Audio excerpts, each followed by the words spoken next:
seen ñëw bi pour xam li waral suñu ñëw fii ci région de Kaffrine. Région de Kaffrine ni ngeen ko xamee dafa di région boo xamante ne sur le plan agriculture agro-sylvo-pastoral dafa nekk ci région yu jëkk yi nga xamante ne ci le gouvernement bi compté dans le cadre du PSE avec axe 1 du PSE bi nga xam ne fa la agriculture nekk. Projet PASA Lumacaf day contribuer ci résultat yooyu nga xamante ne gouvernement bi xaar naka ci agriculture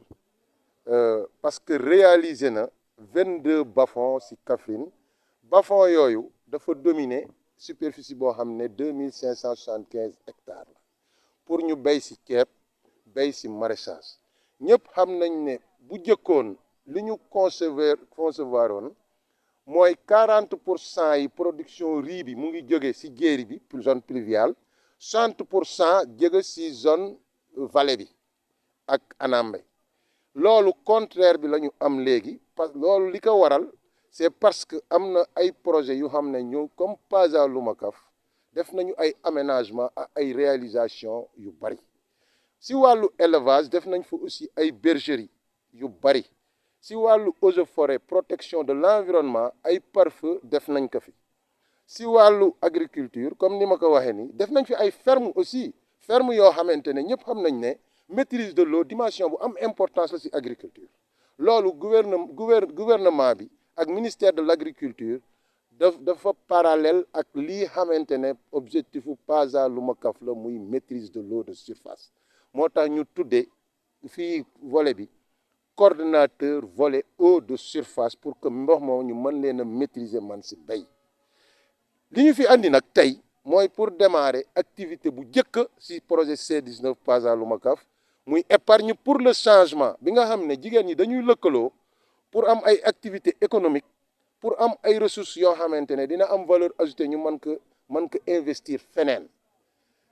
aménagement yi ñu fi def ak ferme yi ñu mën ci nekk mën a am activité yu bari pour ñu am pérennisation résultat projet bi. loolu moo ñu fi andi tey pour atelier bi nag dafa doon atelier boo xam ne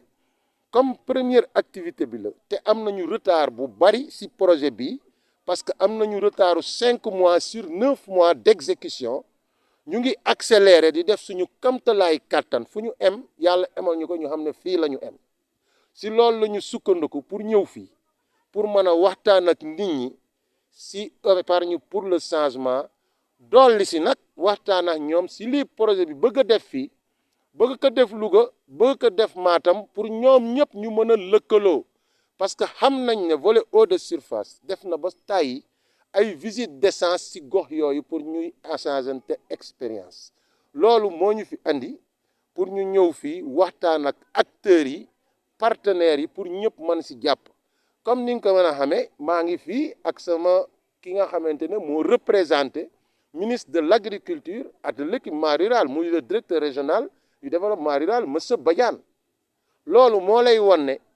ñun ñëpp li ñuy def pour ministère bi la te résultat yi ci ministère bi la jëm bu fa jógee dem ci gouvernement bi mën a xam ne li ko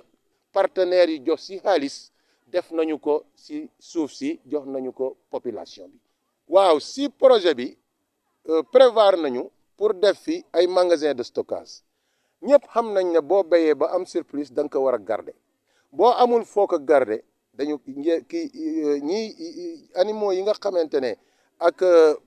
ennemis yi nga xamante ne dañuy yàq gunóor yeeg yooyu mën nañ ko yàq donc magasin de stockage lu am njariñ la. ñëpp xam nañ ne ndox dafa am njariñ parce que ndox boo ko amul bu tawul kenn du béy donc bu fekkee ne taw amul ñu maîtriser ndox mën nañoo béy parce que suuf saa ngi fi donc dinañ defar ay mini forage loolu dinañ ko def ci zone bi. dinañ aussi defar ay périmètres maraîchers parce que ñëpp nañu xam nañ ne base alimentaire céréale la mais pour nga compléter score de consommation alimentaire bi avec des vitamines ay maraîchage ngay def.